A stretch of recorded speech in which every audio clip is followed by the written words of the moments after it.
Supreme court में voter list verification को लेकर सुनवाई हुई और इस सुनवाई में कई सारे जोरदार बहस भी हुए और इस बहस में जो तर्क वितर्क है उसे आपको बताते हैं कि क्या कुछ हुआ। चुनाव आयोग के फैसले के खिलाफ जो याचिका लगाई गई थी उसमें 10 याचिकाएं थी और याचिकाकर्ता के तरफ पक्ष से एडवोकेट कपिल सिब्बल ने अपनी दलील रखी। उन्होंने बड़ी राहत की बात यह करी कि बिहार के 1 करोड़ से ज्यादा लोग राज्य से बाहर काम करते हैं, तो इतने लोग अचानक से अपने घर यानी बिहार में फॉर्म भरने कैसे पहुंच पाएंगे। यह भी कहा कि बीएलओ एक एक करके घर जाकर वेरिफिकेशन कर रहे हैं, तो क्या इतने कम समय में इतना काम संभव है। कपिल सिब्बल ने अपनी बात रखते हुए आगे यह भी कहा कि मान लीजिए अगर मेरा जन्म 1950 के बाद हुआ तो मैं भारत का नागरिक हूं और अगर कोई इसे चुनौती देना चाहता है तो फिर मैं और मुझे इसकी जानकारी देनी होगी और इससे में समस्या यह होगा कि हम इसकी प्रमाणिकता कैसे देंगे कि हम भारत का नागरिक हैं। एकमात्र कारण यह है कि मेरे माता पिता में से एक या तो अवैध प्रवासी हैं या फिर मेरे पास दोनों माता पिता की जन्म तिथि नहीं है और अब मैं ये जानकारी कहां से लाऊंगा और ये एक्सरसाइज चुनाव आयोग के डोमेन से परे है कि कैसे चुनाव आयोग वेरीफाई कर पाएगी। ये जो तर्क है, इससे पहले सुनवाई के दौरान बिहार में चुनाव से पहले वोटर लिस्ट रिवीजन पर सुप्रीम कोर्ट ने कहा कि उसे चुनाव आयोग के किसी ऐसे कदम से समस्या नहीं है, समस्या उसके टाइमिंग से है। सुप्रीम कोर्ट ने कहा कि बिहार में जो वोटर लिस्ट है उसका विशेष गहन पुनरीक्षण कराने के चुनाव आयोग के कदम में तर्क और व्यवहारिकता निहित है। लेकिन यह भी है कि बिहार विधानसभा चुनाव से कुछ महीने पहले होने वाली इस कवायद के समय पर ऐसा करने पर सवाल उठते हैं। कोर्ट का कहना है कि अगर आपको यह करना ही था तो फिर आप इतनी देरी से क्यों किए और यह चुनाव से ठीक पहले नहीं होना चाहिए था। यह तर्क सुप्रीम कोर्ट की तरफ से रखा गया और इस मामले में जो दायर कई याचिका हैं उस याचिकाओं पर सुप्रीम कोर्ट में सुनवाई हुई। जस्टिस सुधांशु धूलिया और जस्टिस जयमाल्या बागची ने इस केस की सुनवाई की। अब जस्टिस सुधांशु धूलिया ने जो तर्क में कहा, उनका कहना हुआ जस्टिस सुधांशु धूलिया का कि आपकी प्रक्रिया में समस्या नहीं है, चुनाव आयोग की प्रक्रिया में समस्या समय की है, क्योंकि जिन लोगों को लिस्ट से हटाया जा सकता है उनके पास इसके अपील करने का समय नहीं होगा। और धुलिया यह भी कहते हैं कि इस प्रक्रिया में कुछ भी गलत नहीं है सिवाय इसके कि चुनाव से पहले किसी व्यक्ति को मताधिकार से वंचित कर दिया जाएगा। मतदाता मतदान से पहले उसके पास इसके खिलाफ अपील करने का समय नहीं होगा और एक बार अगर वोटर लिस्ट अंतिम हो जाता है तो फिर अदालत उसे नहीं छुएगी और इसका अर्थ यह होगा कि वंचित लोग रह जाएंगे इससे और जो वंचित व्यक्ति के पास चुनाव से पहले उसे इस लिस्ट की चुनौती देने का विकल्प ही नहीं होगा।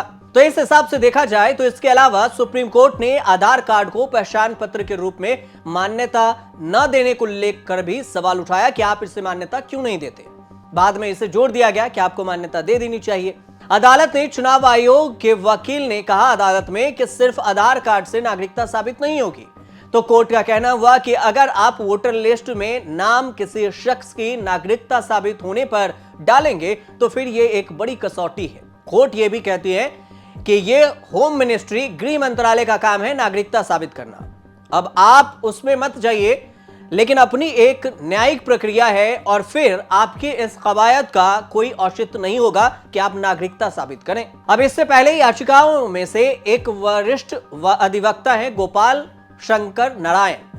उन्होंने तर्क दिया कि चुनाव आयोग का यह संशोधन मनमाना है, भेदभावपूर्ण है, क्योंकि यह मतदान लिस्ट में से 1 दशक से ज्यादा समय में शामिल मतदाताओं की अपनी नागरिकता और उसका वेरिफिकेशन करने के लिए बाध्य करता है। अब इस हिसाब से देखा जाए तो उन्होंने यह भी कहा कि ऐसा करने के लिए उन्हें आधार जैसे कि पहचान पत्र का उपयोग नहीं होगा।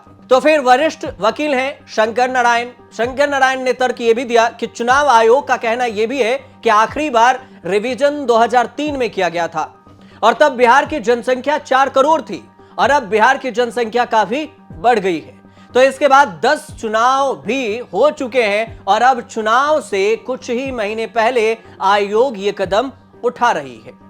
तो फिर 30 दिन में मतदाता लिस्ट भी जारी होने वाले हैं और हैरान करने वाली बात यह भी है कि आयोग यह भी कहता है कि वे आधार कोई भी वेरिफिकेशन के लिए स्वीकार नहीं करेंगे। तो फिर बात यह है ना कि आधार कार्ड स्वीकार नहीं होगा तो नागरिक कैसे प्रमाण पत्र दे पाएंगे कि हम वहीं के नागरिक हैं। तो इसमें बदलाव जरूरी है। यह मान्यता दी गई कि आधार को वेरिफिकेशन के लिए स्वीकार किया जाए। बाद में सुप्रीम कोर्ट ने भी आदेश दिया और आधार को वैलिड मानने की बात कही गई। अब इस पूरे सुनवाई के दौरान चुनाव आयोग ने सुप्रीम कोर्ट को बताया कि आधार नागरिकता का प्रमाण नहीं, तो आयोग ने कहा कि लोगों को उसके वोट देने के अधिकार से वंचित करने का कोई इरादा नहीं है। अब आयोग को वोटर लिस्ट में संशोधन करने का अधिकार है और चुनाव आयोग ने भरोसा दिया है कि सुनवाई और उचित प्रक्रिया के बिना किसी का भी नाम नहीं हटाया जाएगा।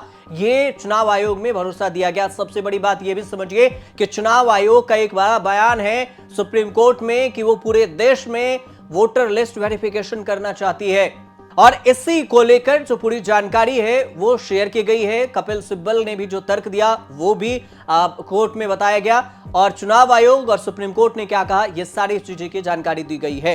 आपको ये रिपोर्ट कैसे लगे हमें कमेंट कर जरूर बताइएगा और आपकी क्या राय है कि क्या ये जो तर्क दिया गया इस तर्क पर और जो चुनाव आयोग ने एक्शन लिया है उस आदेश पर आप क्या सोचते हैं, कमेंट हमें जरूर कीजिएगा और देखते रहिए न्यूज़ तक। कालांतर में बहुत सारे मुद्दों पर बहसें हुई हैं, बहुत सारे मुद्दों को विपक्ष ने उठाया है, लेकिन ब्रांड मोदी जो है वो ब्रांड मोदी है। उसके वजन में, उसकी लोकप्रियता में कोई कमी नहीं आती है। देखिए नीरज, युद्ध और युद्ध के समय जो भाषा का इस्तेमाल है वो बहुत इंपॉर्टेंट रोल प्ले करता है।